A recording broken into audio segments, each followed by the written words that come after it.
Bismillahirrahmanirrahim. Assalamualaikum warahmatullahi wabarakatuh. Selamat pagi anak-anakku semua. Apa kabar hari ini? Semoga kalian di rumah diberikan kesehatan selalu oleh Allah Subhanahu wa taala, sehingga kita dapat belajar dalam pembelajaran virtual. Alhamdulillah, sekarang kita sudah memasuki pada bab yang baru lagi. Pada materi sebelumnya kita sudah belajar tentang hormat dan patuh kepada orang tua dan guru. Nah, sekarang kita akan melanjutkan pada bab yang baru, yaitu tentang prinsip dan praktek ekonomi Islam. Alangkah baiknya sebelum belajar, mari kita berdoa menurut kepercayaan masing-masing. Berdoa mulai. Berdoa selesai. Materi PAI kali ini kita akan mempelajari tentang prinsip-prinsip dan praktek ekonomi dalam Islam di kelas 11. Pengertian prinsip dan praktek ekonomi Islam adalah segala sesuatu yang berhubungan dengan prinsip dan aturan-aturan syariat Islam yang harus dipatuhi dalam kegiatan praktek ekonomi Islam, mulai dari transaksi jual beli, tukar menukar barang, hingga persoalan hutang. Pengertian praktek ekonomi Islam adalah segala bentuk aktivitas umat Islam yang berkaitan dengan kegiatan ekonomi seperti jual beli, sewa menyewa, utang piutang, syirkah, perbankan, dan jenis kegiatan ekonomi lainnya. Mungkin di sini Ibu tidak semua menjelaskannya, hanya beberapa bagian saja.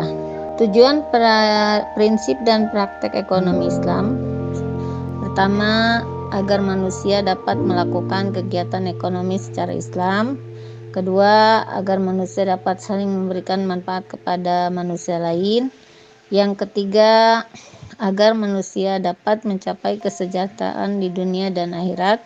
Dan yang terakhir, agar manusia dapat melakukan kegiatan ekonomi yang dapat menyelamatkan keyakinan agama, menyelamatkan jiwa, menyelamatkan akal, menyelamatkan keturunan, dan menyelamatkan harta. Nah, sekarang kita bagian praktek-praktek ekonomi Islam. Di sini ada beberapa jenis praktek ekonomi Islam, seperti jual beli, syarat dan rukun jual beli, macam-macam jual beli, dan hikmah jual beli. Yang pertama kita bahas tentang jual beli. Jual beli adalah proses tukar menukar barang untuk memiliki dan memberikan kepemilikan sesuai syarat dan rukun. Biasanya dilakukan di pasar, di mall, di toko-toko. Lanjut, syarat dan rukun jual beli. Nah, adapun syarat jual beli itu harus balik, berakal atas kehendak sendiri.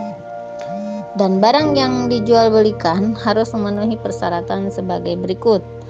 Misalkan, barangnya harus milik sendiri, barang dapat diserah terimakan, barang ada manfaatnya, barang suci, tidak najis, dan barangnya teridentifikasi.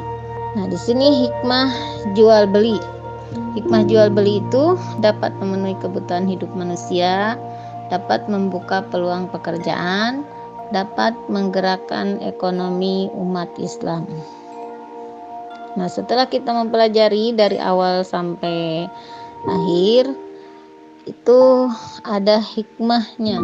Hikmah prinsip dan praktek ekonomi Islam. Pertama, memperoleh pahala dan dicintai oleh Allah, terhindar dari praktek riba, dapat mewujudkan kesejahteraan umat, menambah dan mendatangkan keberkahan hidup. Materi untuk bab 9 Ibu anggap sudah selesai, walaupun hanya beberapa poin yang Ibu jelaskan. Silakan nanti kalian lihat linknya di Classroom yang sudah Ibu kirim. Di situ kamu buka link PAI kelas 11 bab 9. Setelah kita mempelajari dari awal sampai akhir, Ibu ada sesi pertanyaan. Nanti kirim jawabannya lewat Classroom. Yang pertama, sebutkan 4 jenis praktek ekonomi Islam yang dilakukan oleh umat Islam. Yang kedua, jelaskan tentang prinsip dan praktek ekonomi Islam.